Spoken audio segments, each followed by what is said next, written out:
ছোটবেলা থেকে বাচ্চাদেরকে কিভাবে উৎসাহিত করা যায় নিরামিষ খাবারের প্রতি আপনার ধারণা অনুসারে? মানে ধারণা এটা আমরা কি আমাদের বাড়ির বাচ্চারা কি আমরা বলি যে না ওটা ওটা দেখা যাবে না, ওটা নোংরা, ওটা গন্ধ, এটা বলে থাকি। বাচ্চারাও সেটাই ভাবে যে না ওটা তো বাড়ির থেকে বলা যাবে না, ওটা গন্ধ জিনিস, ওইদিকে যাওয়া যাবে না, একটা ব্যাপার আছে। এরকম করে আমাদের বাড়ির বাচ্চা কাচ্চা মানুষ।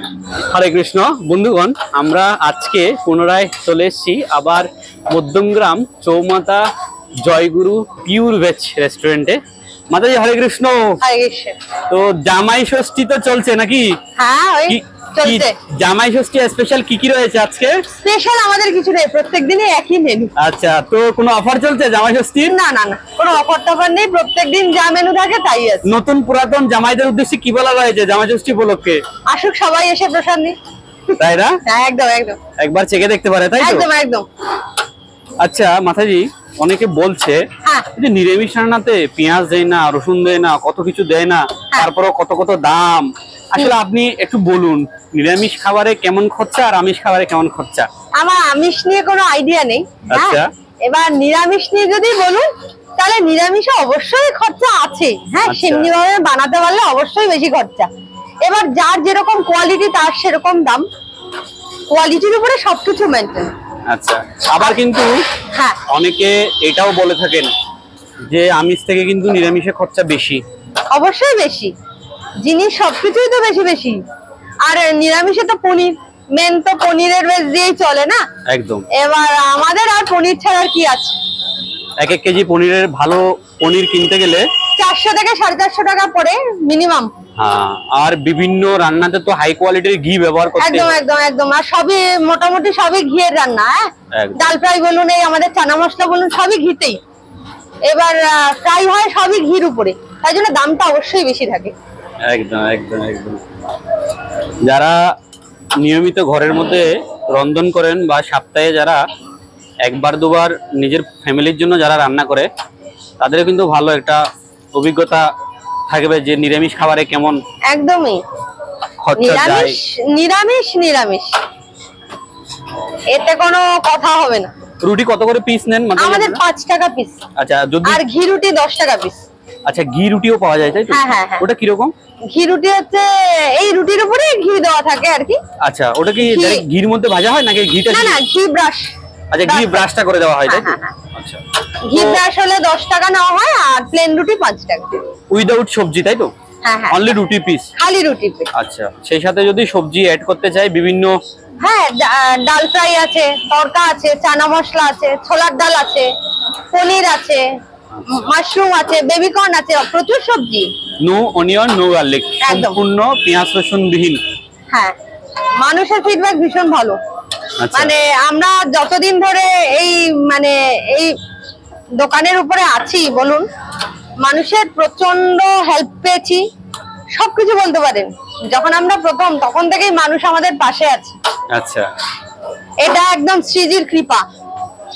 তো আপনারা যথেষ্ট লোকজনকে, মধ্যমগ্রামবাসীকে উৎসাহিত করছেন যাতে করে তারা নিরামিষ, যারা আসেনি তারাও একবার পেয়ে দেখুক না নিরামিষটা কেমন লাগে। যারা আমিষ খায় তাদেরকেও বলছি, আর যারা নিরামিষ তারা তো আসেই, যারা আমিষ তারাও আসে। এবার তারাও একবার চেক করে দেখুক যে কেমন কি বৃত্তান্ত বা কিছু। না খেলে তো কিছু বোঝা যাবে না, আগে খেতে হবে, খেয়ে তারপরে যা বলার বলবো। আগে কিন্তু এত এত ভেজ কাউন্টার ছিল না মাতাজি, এখন প্রচুর ভেজ কাউন্টার, প্রচুর। হ্যাঁ, এটা ঠিক, বিভিন্ন জায়গায় হচ্ছে।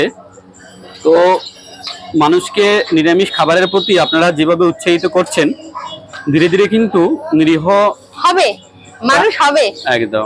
এটা আমার মনে হয় যে একটা টাইমে মানুষ বুঝতে পারবে যে আমিষে নিজের শরীরের সবকিছুতেই খারাপ, আমিষ না খাওয়াটাই একদমই ঠিকঠাক। কিন্তু কলিযুগ তো একদম, হয়তো হবে আস্তে আস্তে।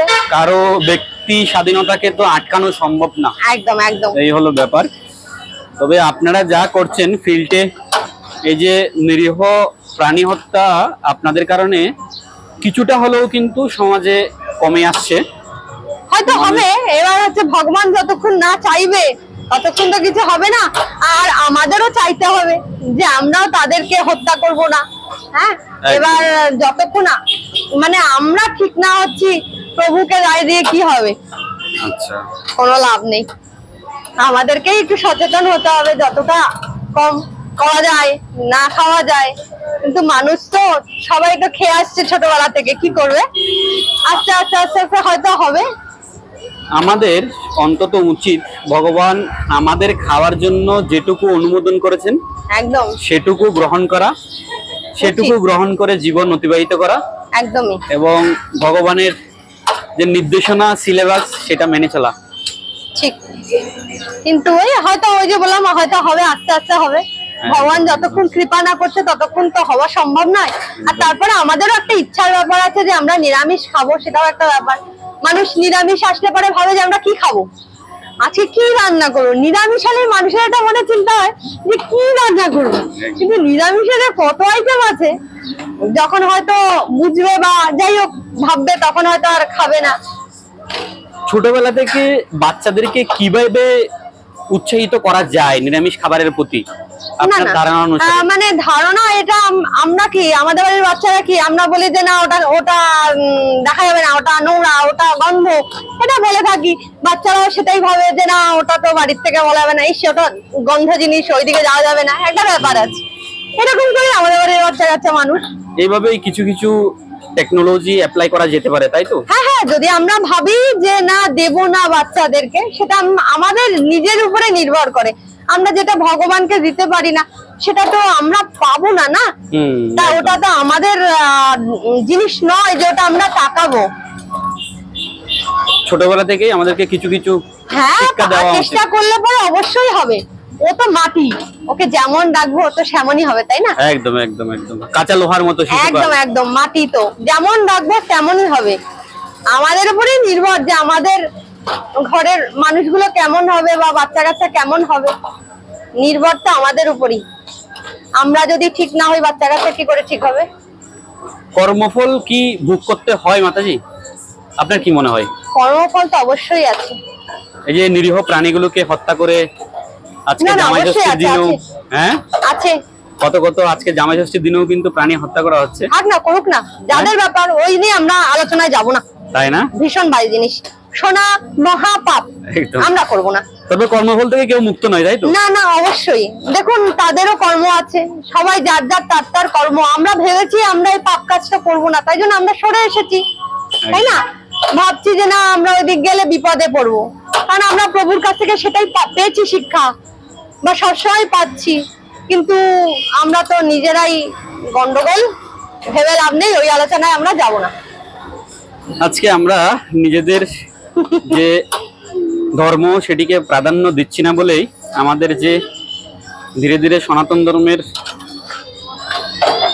ক্ষতি সাধন সেটি হচ্ছে, এবং আমাদের যে সংস্কার, আমাদের যে ঐতিহ্য, আমাদের যে ধর্মীয় কালচার চর্চা, সবগুলো থেকে আমরা অনেকটা ধীরে ধীরে দূরে সরে যাচ্ছি, তাই তো মাতাজি?